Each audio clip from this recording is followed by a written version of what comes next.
Les médias racontent les bêtises qu'ils Les gens veulent. suivent plus les médias que ne lisent les résolutions des Nations D'accord, Unies. mais les médias nous racontent beaucoup de bêtises, et particulièrement en France d'ailleurs.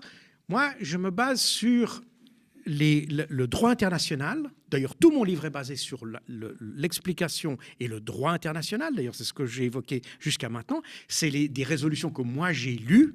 Ce n'est pas de l'interprétation.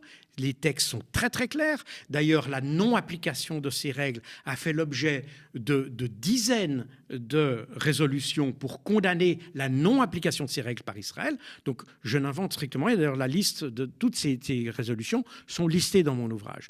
Donc, la question ici de Gaza. Gaza est considéré comme un territoire occupé pour la bonne... Alors je sais que les militaires ou les colons, entre guillemets, qui étaient jusqu'en 2005 à Gaza ont été retirés en 2005 par le gouvernement israélien. Mais le problème est que, et c'est de nouveau c'est le droit international humanitaire qui le décrit, le problème c'est que les Gazaouis n'ont pas la maîtrise de leur territoire, pour la bonne et simple raison que tout ce qui entre, et même des éléments cruciaux pour la vie, donc des éléments critiques comme l'électricité, l'eau potable et même la nourriture, passe par Israël et est filtré par Israël. Et on a même, d'ailleurs, des témoignages qui ne viennent pas, puisque les sources de mon livre sont essentiellement, comme vous l'aurez constaté, à part le droit international et les Nations Unies, les autres sources viennent essentiellement d'Israël. Donc j'ai épluché vraiment la presse israélienne, notamment pour tout ce qui est la description de ce qui s'est passé le 7 octobre. Il y a des journalistes israéliens, alors des vrais journalistes, hein, pas ceux qu'on a dans nos médias traditionnels ici, qui ont vraiment travaillé sur ces événements, qui les ont décortiqués. On va revenir dessus. On y reviendra. Mais en fait, disons, vous expliquez que Gaza est occupé parce qu'en réalité, ils n'ont pas d'autonomie. Ils n'ont aucune autonomie. Ils n'ont aucune autonomie. Même la quantité de nourriture est déterminée, puisque les Israéliens ont déterminé qu'il fallait laisser entrer 2279 calories par habitant. Donc voilà. Donc on est là-dessus, vous pouvez regarder, tout ça est documenté, c'est même des documents israéliens qui le disent, donc on n'invente rien du tout. Et ça veut dire que pour les Gazaouis, ils sont vraiment sous contrôle, et comme certains ont dit, d'ailleurs je crois que c'est David Cameron qui avait dit, c'est une prison à ciel ouvert. Et donc une prison à ciel ouvert n'est pas un pays. En gros, ils ne peuvent pas développer la moindre économie. Ils ne peuvent pas développer la moindre économie. Même, par exemple, les jouets sont interdits à la discrétion des autorités israéliennes. On ne peut pas faire entrer les jouets. On ne peut pas faire entrer de la coriandre. Pourquoi la coriandre? Allez savoir. Ça a été décidé comme ça.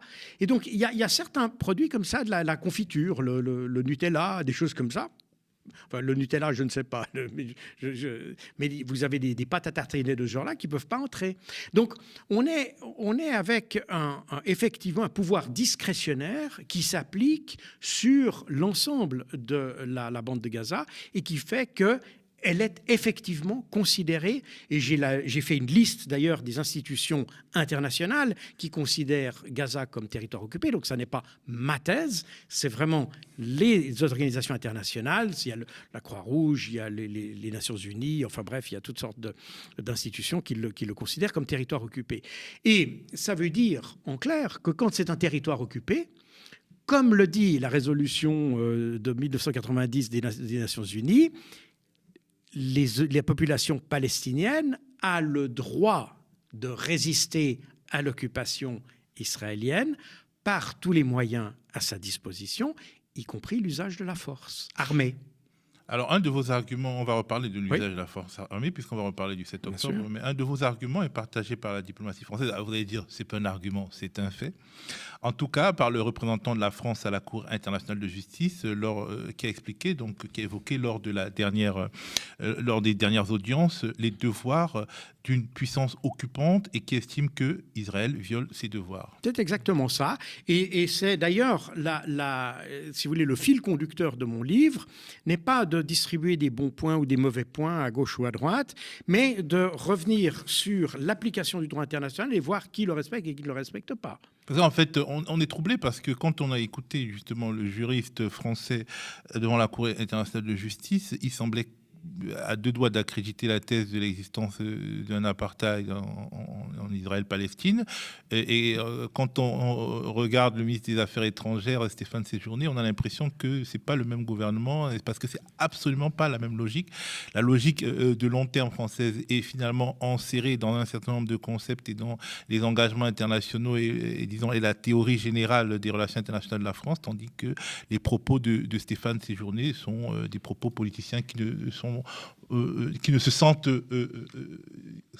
concernés, qui ne se sentent pas concernés par tout l'historique de la doctrine française sur cet endroit du monde. Et ce que vous dites reflète exactement la problématique de l'ensemble du dossier, c'est-à-dire que quand on regarde le droit international, quand on regarde ce que disent les Nations Unies, et la France fait partie du Conseil de sécurité des Nations Unies d'ailleurs, donc quand on voit tout ça, on s'aperçoit, d'ailleurs comme je le dis dans mon livre, qu'il y a effectivement violation du droit international pratiquement de manière permanente. Mais nos politiciens, eux, ont un autre langage, beaucoup plus accommodant avec Israël, et qui donne l'impression, en tout cas, de s'affranchir du droit international, du droit humanitaire international. Alors aujourd'hui, on se trouve un peu à la convergence de ces deux tendances, et puis on a l'écart entre le discours politique et puis la réalité, et c'est ce qu'on vit en fait aujourd'hui, enfin ce que vivent les Palestiniens aujourd'hui. Vous expliquez aussi que les choix de lutte antiterroriste israéliens ont pour effet